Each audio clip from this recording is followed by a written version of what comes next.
കൊടുങ്ങല്ലൂരിൽ വിൽപ്പനയ്ക്കായി സൂക്ഷിച്ചിരുന്ന പുഴുവരിച്ചതും ദുർഗന്ധം വമിക്കുന്നതുമായ ബീഫ് നഗരസഭ ആരോഗ്യ വിഭാഗം പിടിച്ചെടുത്തു. പ്രദേശവാസികളുടെ പരാതിയെ തുടർന്ന് നടത്തിയ മിന്നൽ പരിശോധനയിൽ കടുത്ത ആരോഗ്യ ഭീഷണി ഉയർത്തുന്ന സാഹചര്യമാണ് പുറത്തുവന്നത്. സ്ഥാപനം അധികൃതർ അടപ്പിക്കുകയും ചെയ്തു. കൊടുങ്ങല്ലൂർ കോട്ടപ്പുറം കോട്ടയ്ക്ക് സമീപത്തെ ഇറച്ചിക്കടയിൽ നിന്നാണ് 10 കിലോയോളം വരുന്ന പഴകിയതും പുഴുവരിച്ചതുമായ ബീഫ് ആരോഗ്യ വിഭാഗം പിടിച്ചെടുത്തത്. പ്രദേശവാസികളുടെ തുടർച്ചയായ പരാതിയെ തുടർന്ന് നഗരസഭ ആരോഗ്യ വിഭാഗം നടത്തിയ അടിയന്തര പരിശോധനയിലാണ് ഞെട്ടിക്കുന്ന കണ്ടെത്തൽ. മൂത്തകുന്നം സ്വദേശിയായ വിൻസെന്റിന്റെ ഉടമസ്ഥതയിലുള്ള സ്ഥാപനത്തിൽ വിൽപ്പനയ്ക്കായി സൂക്ഷിച്ചിരുന്ന ഇറച്ചിയിൽ പുഴുക്കൾ അരിച്ച നിലയിലായിരുന്നുവെന്ന് പരിശോധനയിൽ വ്യക്തമായി.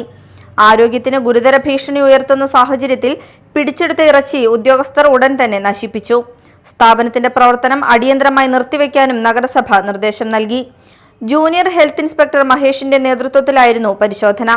ഈ സ്ഥാപനത്തിനെതിരെ മുൻപും സമാന പരാതികൾ ഉയർന്നിരുന്നുവെന്നും ഭക്ഷ്യസുരക്ഷാ നിയമങ്ങൾ ലംഘിക്കുന്നവർക്കെതിരെ വരും ദിവസങ്ങളിലും കർശന പരിശോധനയും ശക്തമായ നടപടികളും തുടരുമെന്നും അധികൃതർ അറിയിച്ചു. Media time, Kodungallur.